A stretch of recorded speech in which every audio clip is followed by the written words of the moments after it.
മരുന്ന് ക്ഷാമം മൂലം വലയുന്ന രോഗികൾക്ക് മരുന്നെത്തിക്കണം, മെഡിക്കൽ കോളേജിനോടുള്ള സർക്കാരിൻ്റെ അവഗണന അവസാനിപ്പിക്കണം, ഇങ്ങനെയുള്ള ആവശ്യങ്ങളെല്ലാം മുൻനിർത്തിക്കൊണ്ട് മെഡിക്കൽ കോളേജ് പ്രിൻസിപ്പൽ ഓഫീസിന് മുൻപിൽ കോൺഗ്രസിൻ്റെ നേതൃത്വത്തിൽ പ്രതിഷേധ കൂട്ടായ്മ സംഘടിപ്പിച്ചു.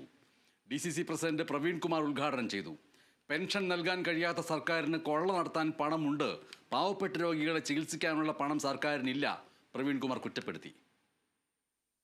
ഇവിടെ ഒരു ആരോഗ്യമന്ത്രിയുണ്ട്.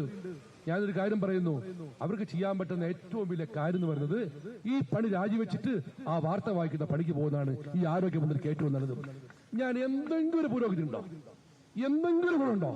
ഒരു ഗുണമില്ല. അവശ്യ സാധനത്തിലുള്ള മരുന്നിനുള്ള പണം കണ്ടെത്തിയില്ലെങ്കിൽ പിന്നീട് സർക്കാരുണ്ടോ, ഒരു സംവിധാനമുണ്ടോ? ജില്ലാ കലക്ടർ ഒരുപാട് സമിതിയുടെ അധ്യക്ഷനാണല്ലോ. ജില്ലയിൽ പ്രഥമ പരിഗണന കൊടുക്കേണ്ടത് മിസ്റ്റർ കലക്ടർ എന്തിനാണ് കൊടുക്കേണ്ടത്? ചികിത്സക്കല്ലേ? ആ ചികിത്സയ്ക്ക് പ്രഥമ പരിഗണന കൊടുത്തുകൊണ്ട് മരുന്ന് ക്ഷാമം മാറ്റാനുള്ള നടപടി സ്വീകരിക്കാൻ സാധിച്ചില്ലെങ്കിൽ എന്തിനാണ് ഈ IAS പദവി വെച്ച് കലക്ടർ പദവി ഇരിക്കുന്നത്? അത് കാണാൻ തയ്യാറാവണം. ആ മന്ത്രിമാരും ഈ കലക്ടറുമൊക്കെ ഇതിൽ മൗനം പാലിക്കുന്നുവെങ്കിൽ ഞങ്ങൾ ഉറപ്പിക്കുന്നു, ഈ ആരോഗ്യ മേഖലയെ സ്വകാര്യ വിൽപ്പന നടത്തുന്ന ഒരു മാഫിയ ഇതിൽ പിന്നിലുണ്ട്.